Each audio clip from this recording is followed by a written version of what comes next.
रितु गुप्ता है और मैं मिस्टर बैजनाथ गुप्ता की डॉटर हूँ। ये मेरी 2 सिस्टर्स हैं अभी। और क्या मामला हुआ मैम? मामला तो सिग्नस, मैल प्रैक्टिस, मेडिकल नेग्लिजेंस। हम एक दिन डैडी को लेकर गए थे, 2 घंटे में उन्होंने हमारे डैडी को मार दिया। बिल्कुल सिंपल फर्स्ट एड था, कुछ भी प्रॉब्लम ज़्यादा नहीं था। उनका ट्रीटमेंट चल रहा था एंड इतना अच्छा ट्रीटमेंट चल रहा था कि सब डॉक्टर्स उनके बहुत एक्साइटेड थे कि उनका इतना अच्छा रिस्पांस है। उनकी बहुत स्ट्रॉन्ग विल पावर थी। He had been practising law for 56 years और 58 ईयर्स, 58 साल से लॉ में प्रैक्टिस कर रहे थे। Senior most lawyer in this bar, he was senior citizen, legal advisor on many organisations. लेकिन सिग्नस की वजह से नॉट ओनली हमारे पापा चले गए, सारी ऑर्गेनाइजेशंस को एक बहुत अच्छा जेम लूज़ किया। He was very kind hearted. Cygnus ने इतना मैल प्रैक्टिस किया, डॉक्टर्स का नेग्लिजेंस, एक के बाद एक मिस्टेक, स्टार्टिंग किस तरह की नेग्लिजेंसी पाई गई है? किस तरह का लगता है? किस बीमारी के लिए आप लोग वहाँ पर गए थे? हम उनके पास सिर्फ फर्स्ट एड के लिए गए थे। तो डैडी को दिसंबर में पहले कॉफ शुरू हुआ तो हम सिग्नस में लेकर गए, because we thought multi facility hospital है, अच्छा हॉस्पिटल है और कैथल में और कुछ ज़्यादा नहीं था। तो हमने वहाँ पर दिखाया, उन्होंने सीटी स्कैन वगैरह किया और उसके बाद उनको गुड़गांव में रेफ़र कर दिया फर्दर इवैल्यूएशन के लिए। एंड उसके बाद उनको कैंसर डिटेक्ट हुआ था, लेकिन कैंसर बहुत अंडर कंट्रोल था। फिर मैं यूएस से आई 6 जनवरी को, सारे बड़े बड़े डॉक्टर्स को दिखाया दिल्ली में एंड फाइनली उनका ट्रीटमेंट मोहाली में शुरू हुआ, फोर्टिस में। एंड डॉक्टर्स वर सरप्राइज कि कितना अच्छा वो रिस्पॉन्ड कर रहे हैं मेडिसिन को। कैंसर कंट्रोल हो गया एंड उनके 2 ट्रीटमेंट हो चुके थे। इनफैक्ट इतना हुआ कि एक मेडिसिन की कंपनी ने उन्हें फ्री मेडिसिन ऑफ़र किया। जो 60 लाख का मेडिसिन था वो 10 लाख में हमको ऑफ़र किया एंड वो सब कुछ बहुत अच्छा चल रहा था। फिर 18 तारीख को डैडी की थोड़ी तबीयत ख़राब हुई, ब्रेथलेसनेस हुआ, सिग्नस में लेकर गए। 2 घंटे तक कोई डॉक्टर नहीं आया वहाँ पर, 2 घंटे तक। वो डॉक्टर मीरा बाद में बोलती है कि ओ मुझे नहीं मालूम, मेरा फ़ोन साइलेंट पर चला गया उस दिन। तुम क्या फैक्ट्री में काम करती हो क्या कि 9 से 5 काम करके फैक्ट्री फ़ोन बंद कर दिया? You are a medical professional, emergency doctor, why won't you keep your phone on? 2 घंटे तक नहीं आई तो जूनियर डॉक्टर्स ने ट्रीटमेंट किया, वेंटिलेटर लगा दिया। फिर वो मीरा आई, वो बाय द वे वो सिर्फ पहले डायग्नोस्टिक्स की डॉक्टर थी। इमेजिन करिए कोई बैंगलोर छोड़ के कैथल क्यों आ रहा है? उनको कहीं नौकरी नहीं मिल रही थी, उससे पहले वो एक्सरे पढ़ती थी। सिग्नस ने उनको हायर कर लिया यहाँ पर to treat patients like my dad. उनको हम सिर्फ फर्स्ट एड के लिए लेकर गए थे। वहाँ पर उन्होंने वेंटिलेटर लगाया, फिर मीरा आई एंड उसके बाद बोलते कि इनको फोर्टिस ले जाओ। Biggest mistake, they removed the ventilator. Ventilator एकदम से नहीं निकालते हैं, वेंटिलेटर 10% करके रिड्यूस होता है। बिकॉज जब वेंटिलेटर लगता है तो लंग्स को पूरा बाईपास कर देते हैं ताकि lungs don't know how to breathe. उन्होंने एकदम से वेंटिलेटर निकाल दिया और वो हाथ वाला वेंटिलेटर यूज़ करने लगे।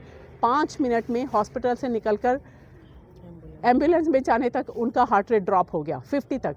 उसके बाद भी उन्होंने ये नहीं हुआ कि मुड़ के उनको वापस हॉस्पिटल ले जाए। एम्बुलेंस में बोलते हैं ले जाओ जल्दी, देर हो रहा है। एंड उसके बाद इमीडिएटली CPR शुरू कर दिया। 45 मिनट्स तक उनको CPR करते रहे। कोई 45 मिनट तक CPR नहीं करता है। CPR सिर्फ 3 से 4 से 5 मिनट होता है। 45 मिनट तक, because they did not want my dad to die in Cygnus hospital. निकाल दिया वहाँ से, जल्दी जाओ।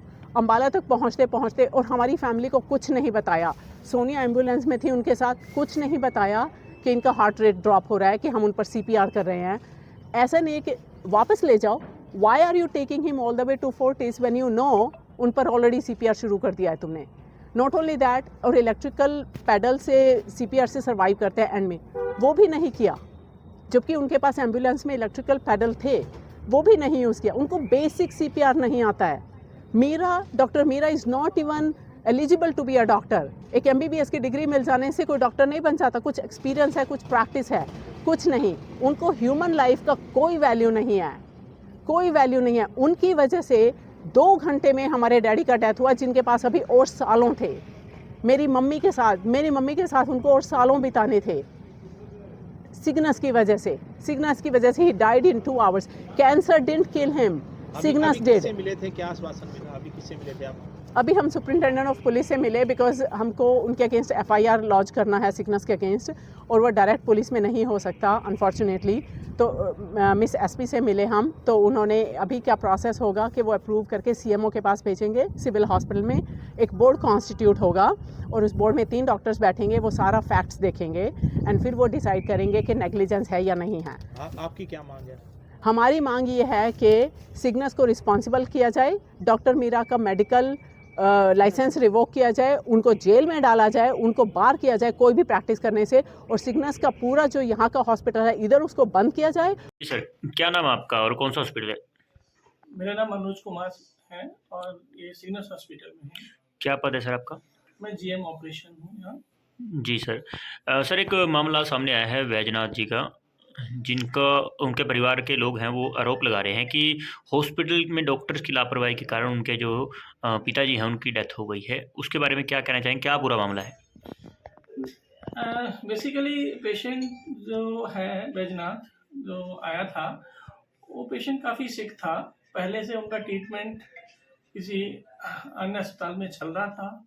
वो पेशेंट फर्स्ट एड के लिए आया।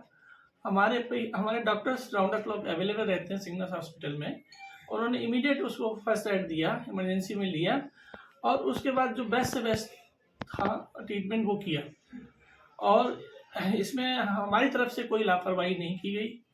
जो बेस्ट सर्विसेज हो सकती थी वो दी गई और पेशेंट को सर्विस देने से पहले उनको साथ में जो परिजन थे उनको पूरी तरह से उनको समझा दिया गया था कि ये पेशेंट आपका सिक है, इसको आप कहीं भी और बड़े सेंटर में ले जा सकते हैं, क्योंकि ये इस तरह के पेशेंट का हमारे यहाँ पर बहुत ज़्यादा फर्स्ट एड के अलावा बहुत ज़्यादा ट्रीटमेंट अवेलेबल नहीं था। जी, तो क्या मानते हैं कि जो परिवार के लोग कह रहे हैं उनमें कितनी सच्चाई है? ये सरेआम गलत है। इसमें हॉस्पिटल या हॉस्पिटल प्रशासन की कोई लापरवाही नहीं है। ये मामला उनका पर्सनल है। जी। इसमें कुछ नहीं कर सकते। रविवार का मामला बताया जा रहा है और रविवार के दिन जिस प्रकार से क्या डॉक्टर अवेलेबल नहीं थे? उन्होंने कहा कि डॉक्टर जैसे लेट आए थे, क्या मामला है पूरा? देखिए, क्या अस्पताल में हमारे 24 घंटे डॉक्टर्स अवेलेबल रहते हैं राउंड द क्लॉक। जी। और उस दिन भी हमारे पास डॉक्टर्स अवेलेबल थे। उन्होंने पेशेंट आया, विदिन 2 मिनट्स के अंदर पेशेंट को अटेंड किया और फर्स्ट एड दिया और उसको इमीडिएट फर्स्ट एड देने के बाद पेशेंट को शिफ्ट भी किया आईसीयू में। तो डॉक्टर्स हमारे यहाँ अवेलेबल थे, उसमें कोई। डॉक्टर मीरा का नाम लेकर के कह रहे हैं कि डॉक्टर मीरा जो है वो सही डॉक्टर नहीं है, उन्होंने सही तरीके से उनको ट्रीट नहीं किया, उसके बारे में क्या कहेंगे? देखिए, जहाँ तक डॉक्टर मीरा का बारे में कहना है, तो डॉक्टर मीरा एक क्वालिफाइड डॉक्टर हैं और उनके बारे में, उनकी योग्यता और उसके बारे में अगर आप डॉक्टर मीरा से ही पूछें उनकी काबिलियत के बारे में तो वो ज़्यादा बता पाएंगे। लेकिन एक डॉक्टर क्वालिफाइड है, वो एमडी मेडिसिन डॉक्टर हैं। जी, तो परिवारजनों को क्या कहना चाहेंगे?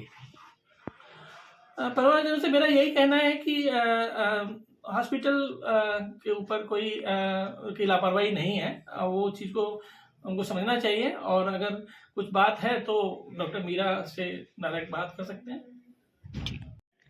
जी मैम, आपका नाम क्या है और कौन से हॉस्पिटल में आप पद पे आसीन हैं? मेरी नाम है डॉक्टर मीरा डी देवरट्टी लक्केगौड़ा जी।